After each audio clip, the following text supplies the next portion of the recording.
Harmy, let's start, though, first off, with the main man, Harry Brook. You've been saying for quite some time that he should not be batting at 5. Well, lo and behold, someone must have thought the same thing last night, or maybe this morning when they're cleaning their teeth. He walked out to bat at 3, wickets tumbling at the other end. And much like we've seen from Harry Brook, Wellington, Christchurch, plenty of occasions, he seemed to be batting on a completely different pitch to everybody else. And the genius of his talent was there for us all to see today. Yeah, absolutely. What a fantastic innings it was from Harry. And you mentioned wickets going around. He seems to just block everything out, doesn't he? You mentioned all the innings that he played and the fantastic innings he played. I didn't think he could play a better one than he played in Colombo against a white ball about 3 weeks ago.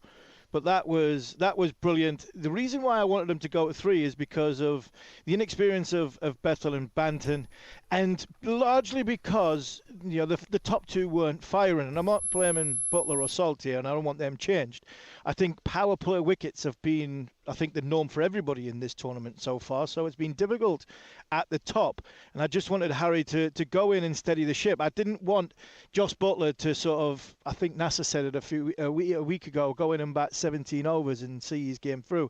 I'd rather Harry do that. I want Jos to be instinctive and go his way. So I think Harry going to he went in at number 3. I'd like to make number 4, but going in to number 3 to bat the majority of the balls, I think was a masterstroke from England. It shows that they're thinking, and I thought he was quite brilliant against a bowling attack which I think was in fits and starts, was good at one end and then disappointed at the other. They didn't back Afridi up right at the very, very start, and then when Tariq got going, they didn't back him up either. So I think all in all, I think that was largely down to the way Harry played. Harry was brilliant, and while wickets were going round at the other end, it just seems as though that's the modern way of it doesn't matter what's happening at the other end. It's about what you have in your skill sets and how you affect the game when you're on strike.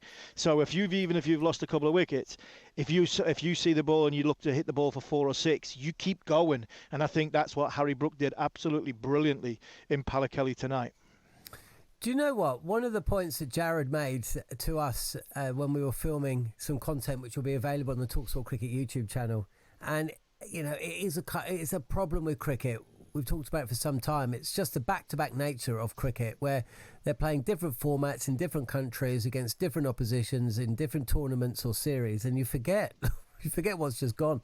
I completely forgot. I mean, we covered the series on talkSPORT, and I completely forgot what innings you were talking about. So I just had to look back, and yeah, you're right. 136 not out from 66 deliveries in that third ODI against Sri Lanka at Colombo. I was thinking back to December 2024 when he performed that brilliant knock at Wellington against New Zealand in a test match. Just shows he can do it, can't he? He can do it in New Zealand, he can do it in Sri Lanka, he can do it in tests, he can do it in ODIs, and he can do it in T20s. He is a special talent. He is a special talent, and I'm so pleased for him individually because, I mean, there's been a lot thrown at him. He said things that I think obviously gets picked up on. He's naive when it comes to his press conferences, the tosses that he does. He's authentic when it comes to how he goes about speaking in public, and that should never be criticised, because us as media, we the last thing we want is somebody to come in and not say anything. Harry gives us a line every single time. He might get criticised from some quarters for it, but I'd much rather somebody come out and speak their mind. And if it is something that's a bit daft, then look, let's not criticise him for it. And I think he's took a little bit of a kicking, to be fair. When Brendan McCullum said to Scott Taylor at the end of the Sri Lanka trip that it's been a bit of a pile-on, I think it's been a bit of a pile-on in the England cricket team towards Brendan McCullum and some of the Ashes tactics.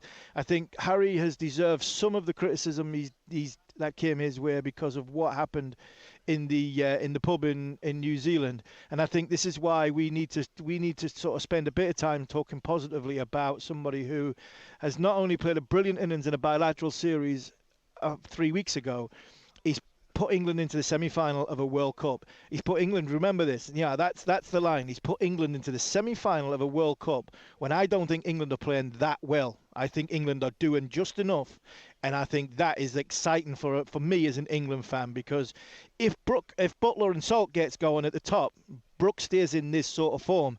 And you're seeing glimpses of Archer, our spin bowling department's bowling very, very well. Our ground fielding was terrible. It really was. The ground fielding, to be fair, the ground field on both sides were terrible. Our catching was very, very good. So I think all in all, we're still not quite there, but we're in the semi-finals with one game to go. I still think there's some questions, but it's always nice to answer them questions when you're winning, because that has to be hats off. Captain stood up, showed responsibility, took the responsibility, and while his team might have just fallen by the wayside at the other end, he's seen his team through, and it was a magnificent 100. Yeah, it was. Wackaday 06 says, Brookie boy, silence is all. And Bismoy 929 says, Brook with the freak talent have to produce 2 brilliant innings in semi-finals and final, and England will win the World Cup. And that's what T20 cricket's all about, isn't it? One performance can turn a match. And we certainly saw that today, because for the second match in a row, you know, England's batting, Harry Brook aside, Phil Salt out first ball, Jos Buttler. We do need to talk about Buttler again. You know, he faced 3 deliveries. He could have been out to 2 of them, was out to 1 of them. Jacob Bethel picking out one of only 2 fielders outside the circle for 8. Banton gone for 2. And then you look back to that game against Sri Lanka, and again, Buttler 7, Bethel 3, Banton 6, Brook on that occasion 14. England have not batted particularly well. On that occasion, they relied on their bowlers to get themselves out of trouble, and some equally poor batting from Sri Lanka. But I mean, where do you feel England's bowling is? Because it's easy to run through the batting. It's pretty obvious to see what is and what isn't working when you've got 100 to your name from 51 deliveries, or you know, you can't score a run and you're eating up deliveries in the power play at the same time. It's kind of obvious. What about the bowling? How do you assess the England bowling? I think the bowling's been very good. I think the bowling's been very good at reacting off the back of some of the batting, putting them under a little bit of pressure. In this game, obviously they had to go first, and I thought Archer started, reasonably well. It was a decent first over from Overton. I think Dawson's been a great find in this white ball leg of Sri Lanka. He bowled beautifully in the bilateral series, and I think he's bowled really well in this series. Didn't happen for Jacks in this game, but he wasn't utilised in that power play. It was Dawson, because I think Liam said, I said Richard there. We've been speaking to Richard on following on this afternoon. So, but Liam talked about the plan that they had for a said batter, right-hander and left-hander, that would be in, and it would be Jacks or Dawson that would bowl in that power play. And I thought Liam bowled very, very well at that. Curran's bowling well at the end, but that's it. At the end, I don't think he's hit his straps in the middle yet. And I mean, do we really need Joe? I mean, talking about Adil Rashid in one-day cricket is like talking Joe Root in Test match cricket. He's a real threat, and I think, again, I want to praise Harry Brook, because I think he's captained very, very well, and I think he's used the spin bowling of Jacks, of Rashid, and of Dawson at the right time and the right combinations to affect that phase of play when it's come on. And I think, again, Adil only got 1 wicket in this contest, but he was a threat throughout, and it wasn't for I think 1 or 2 deliveries that went out the ground. Then I think Adil Rashid has been fantastic. So again, I still think there were 1 bowler in the power play or 1 over at the death short against an India or a South Africa come semi-final. But at this minute in time, so far, I was worried about England's bowlers, not so much worried about their batters. I've been more impressed by their bowling unit than I have been about the batting unit. And hopefully, once the batters turn up, then England might have a chance in that one-off game semi-final, potentially to propel them through to a final, and who knows what could happen. I know you spoke at length about Jos Buttler when we got together at the back end of the Sri Lanka game, and you were still of the opinion you wouldn't want anybody else walking out at the Wankhede against India in a semi-final or possibly a final. Again, what is that, your heart talking, or is class permanent? I mean, it's not like he's 45, but he's mid-30s now. Players very rarely get better as they get older.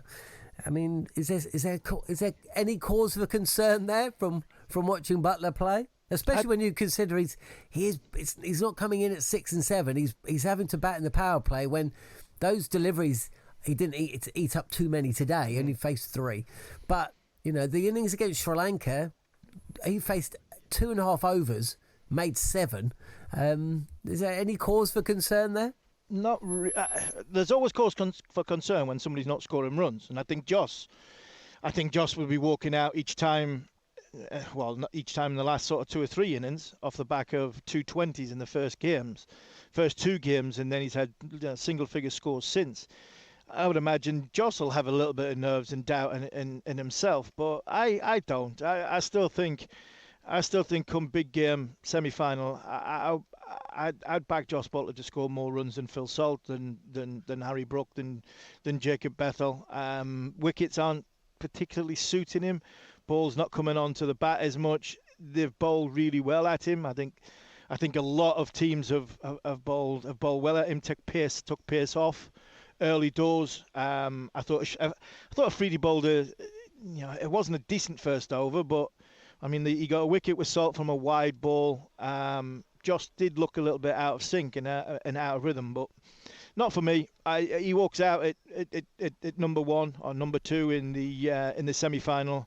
He plays the big stage very, very well. He's played in IPL he's played in World Cup finals. He's won a World Cup final as a captain.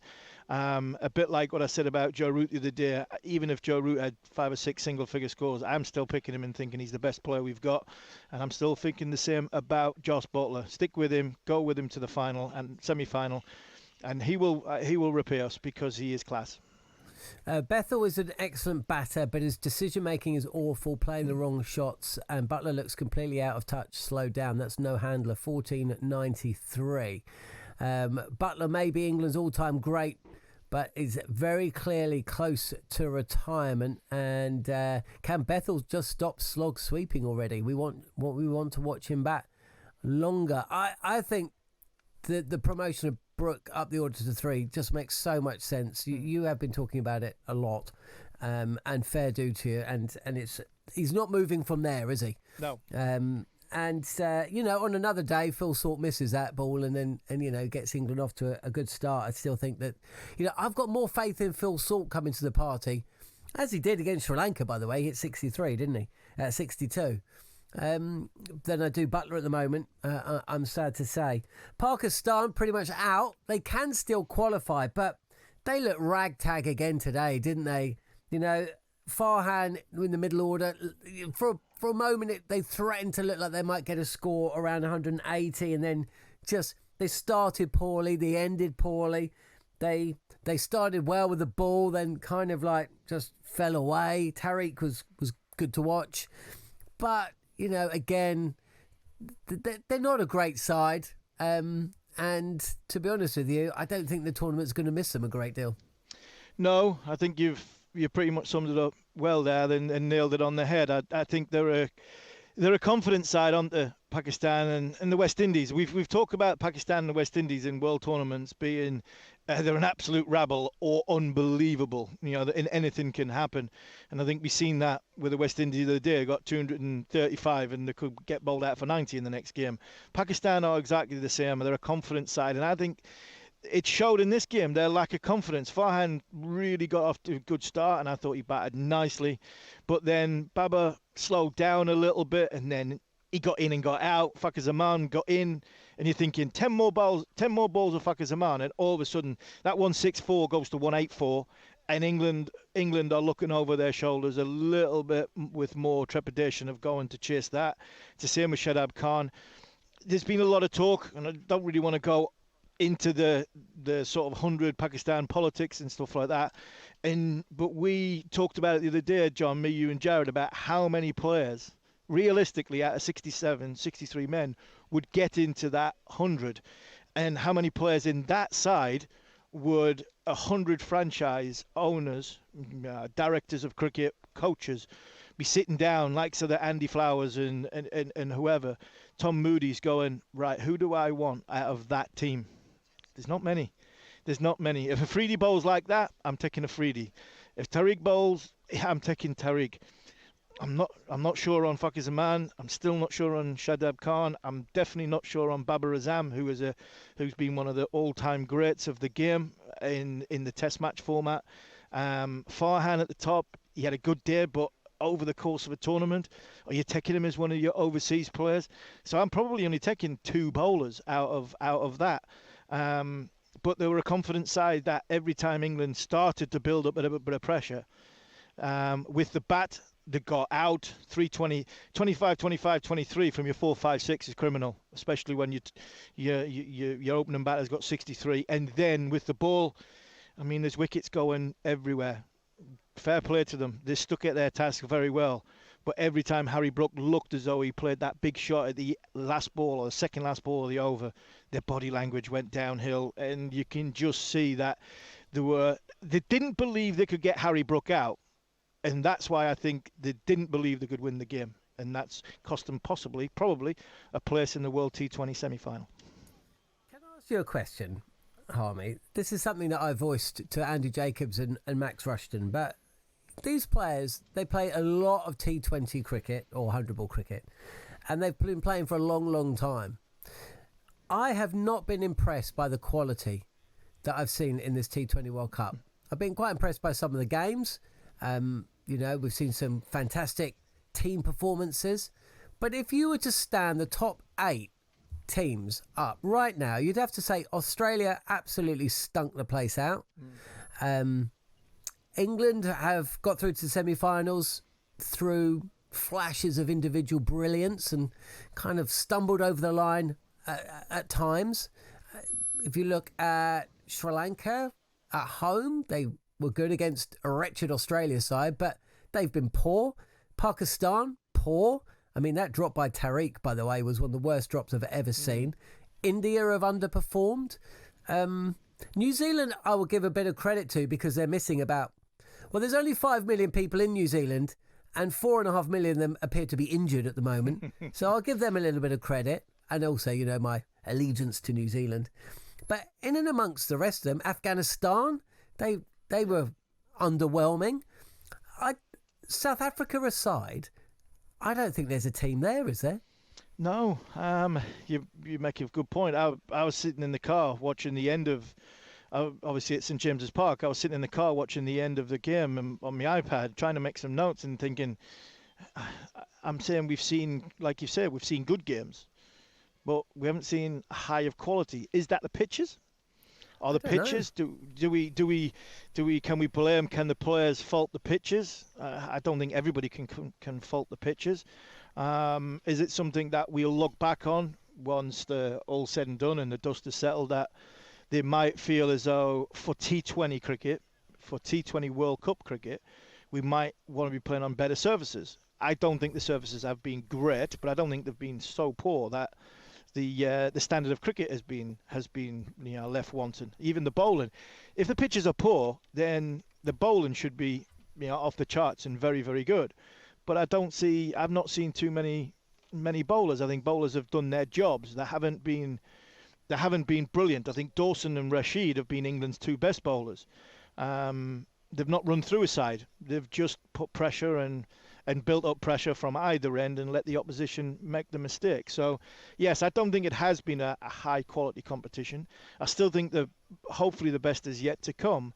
I don't think the format has helped, as in the 4 winning group game teams went into one pot, and then the 4 second place went into another pot.